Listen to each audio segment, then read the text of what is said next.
Hello everyone, Eric here from Daily Entomologist. Uh, I hope everybody's doing fantastic. In this episode, I am going to show you how I create my labels for my insect collection. Uh, and I hope by doing so, be able to give you an idea of how you want to prepare your labels for your own insects. Uh, so let's get to it.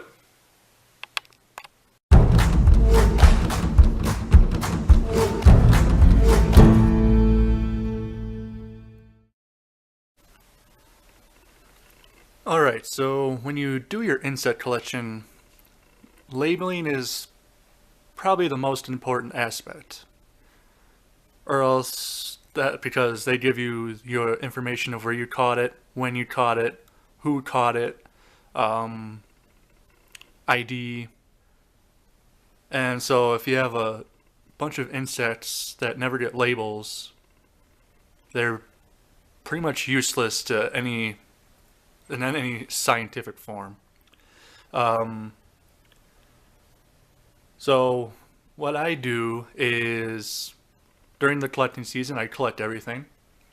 Um, and then I do all my labeling and everything in the winter time when there is no collecting. So it kind of spreads out where it keeps me busy all year long. But to make sure I get the right labels on everything, I put them all together in groups. These were all caught in one area.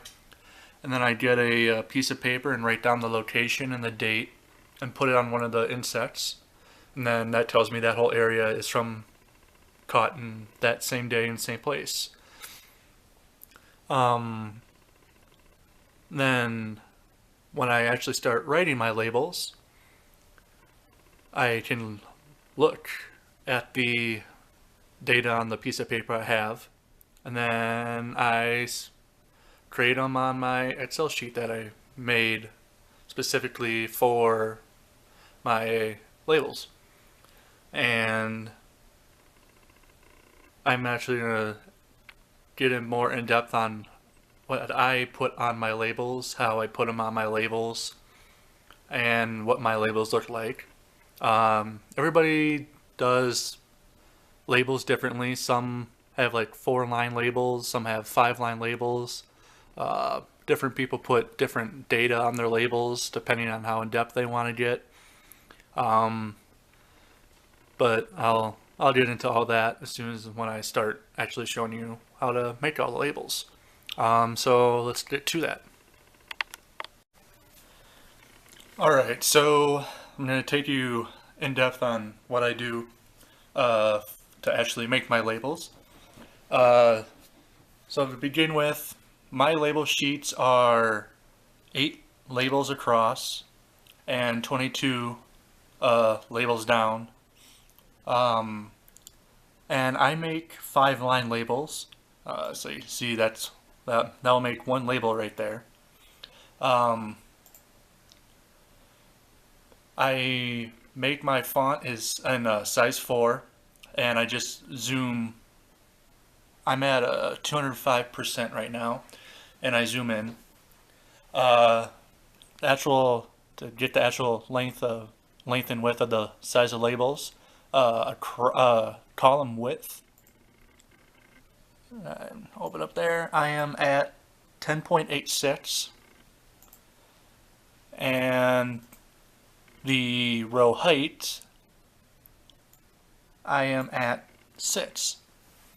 Then I just get all the rows like that, and that's how I get the label. And then in between each row, I get just a little tiny section to separate the rows, and that height is 1.5, and that gives me enough space to room to actually cut the labels and maneuver the scissors around. Once you get the format down, it's super easy. Then I begin to enter my data.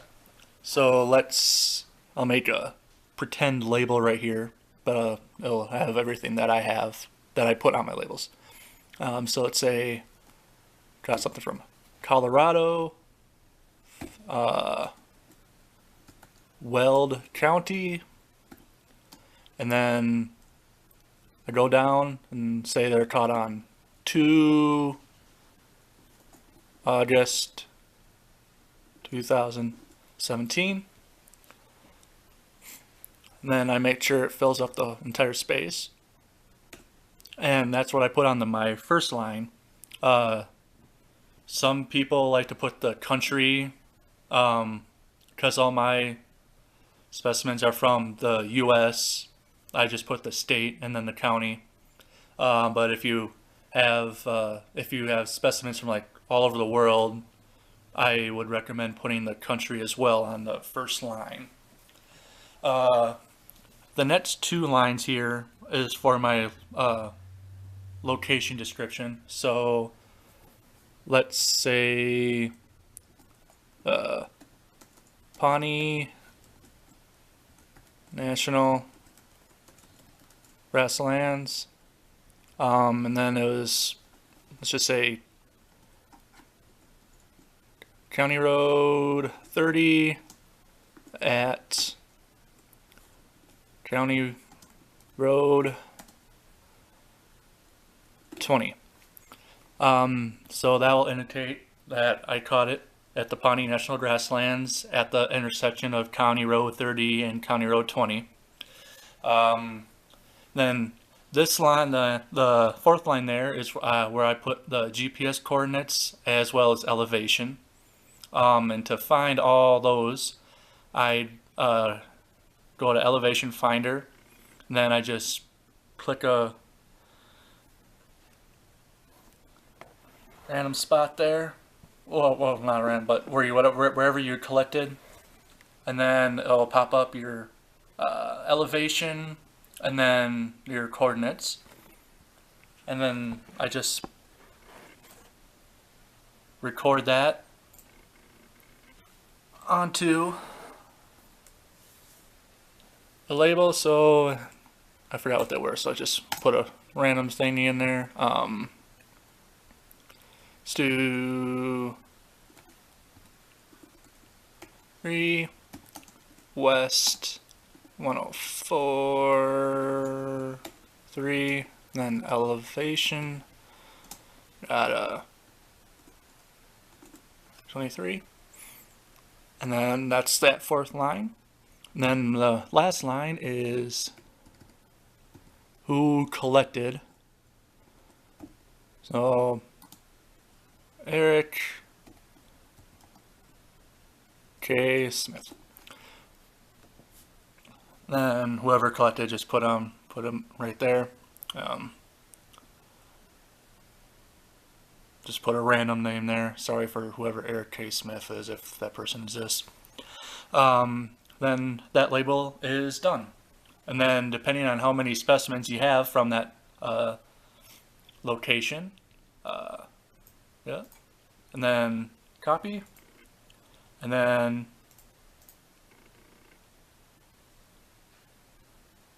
paste. Then there you go. Then you can make as many copies as you need for that location. And that's my main label that I put on.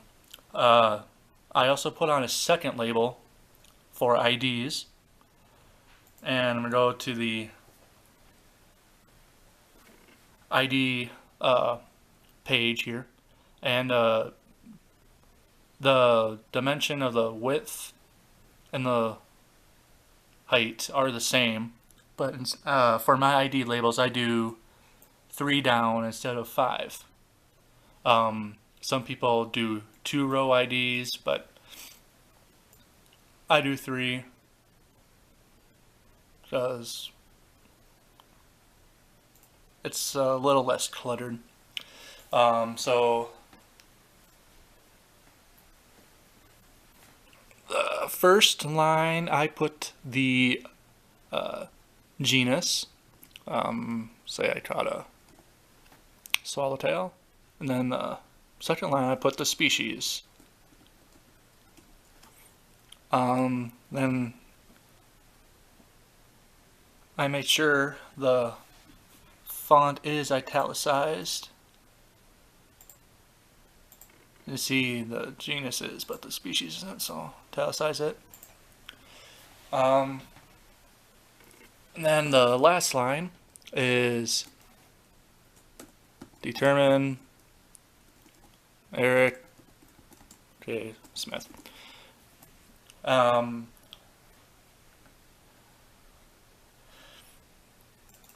And add in the year it was determined, so say 2017, there. And then that's the second label I put on my specimens. Some people like to put it on another label that's more specific on like how they caught it, plant data. But you can do a label like that as well, or do more of a field notebook and write everything in there. Yeah, that's basically how I do my labels. Like I said, everybody's different. But I hope this helps give you an idea. And before I go, I'm gonna show you a pinning block of how the labels go on. This is a standard one. So the top part of the block here is basically where the inset goes. And the middle section there is where the first label goes, the location label. And then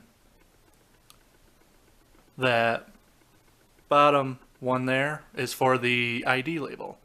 So it gives you a nice set height for each part of the what goes on the pin. I have no clue why it's going in and out of focus. Okay, that was weird. But yeah, so you got the inset height, locality label height, and then the ID label height. And yeah, that's the gist of then putting labels and making labels for your inset collection. I hope this helps you a little bit. Like, comment, subscribe, and also check out my new Instagram page for pictures of all the insects in my collection and what I've find in the field. And so yeah, and my Instagram is the Daily Entomologist, so it's the same name as my YouTube channel. And yes, hopefully you guys watch my upcoming videos and keep on bugging.